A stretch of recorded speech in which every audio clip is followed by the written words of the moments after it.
Hallelujah. मसीह यीशु में आप सबको मेरी तरफ से सलाम। हम आज देखेंगे खुदा के कलाम मुकद्दस में से रोमियो के नाम पौलुस रसूल का खत, उसका 8वां बाब और उसकी पहली आयत। यहाँ यूं लिखा है कि पास अब जो मसीह यीशु में हैं उन पर सजा का हुक्म नहीं। अजीजों, मैं आपको ये बताना चाहती हूँ कि ये कौन सी सजा है। ये अब्दी सजा है। ये वो सजा है जो कि मौत कहलाती है। ये वो सजा है जो कि गुनाह की बाबत हमारी ज़िंदगियों में आई। ये वो सज़ा है ये उस वक़्त दुनिया में आई जब आदम ने गुनाह किया। और जब आदम ने गुनाह किया तो खुदावंद ने कहा था कि जिस दिन तू नेको बद की पहचान के दरख्त का फल खा लेगा तू उस दिन मर जाएगा।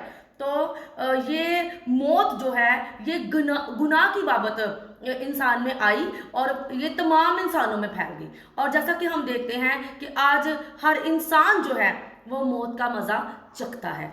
अजीज़ों, अगर कोई शख्स, मैं आपको ये बड़ी गुड न्यूज़ देना चाहती हूँ कि मसीह यीशु पर ईमान रखता है तो उसको ये एक मौत तो आएगी, ये जो तभी मौत है ये आएगी, लेकिन जब हम मर जाएंगे और ज़िंदा होंगे तो उसके बाद एक और मौत जिसका जिक्र कलाम मुकद्दस के अंदर है वो मैं आपको बताना चाहती हूँ, और वो है दूसरी मौत।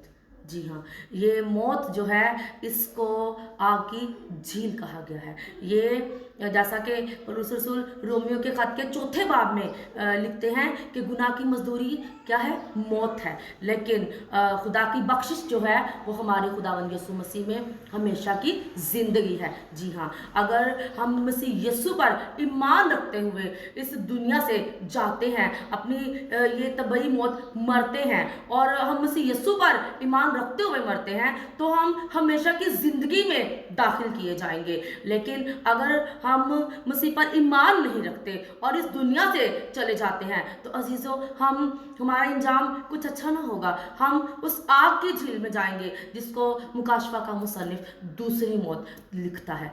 आए आज हम मसीह यीशु पर ईमान लाएं, क्योंकि ज़िंदगी का मालिक जो कि मेरा मसीहा है उसने खुद कहा है कि खुदावन वो इसलिए आए हैं कि वो ज़िंदगी पाएं और कसरत की ज़िंदगी पाएं। ये कसरत की ज़िंदगी जो है ये हमें इसी जन्म में नहीं इसका ताल्लुक है, बल्कि ये आने वाली ज़िंदगी भी है जो हमें मिलेगी और हम हमेशा उसके साथ रहेंगे। Thank you so much.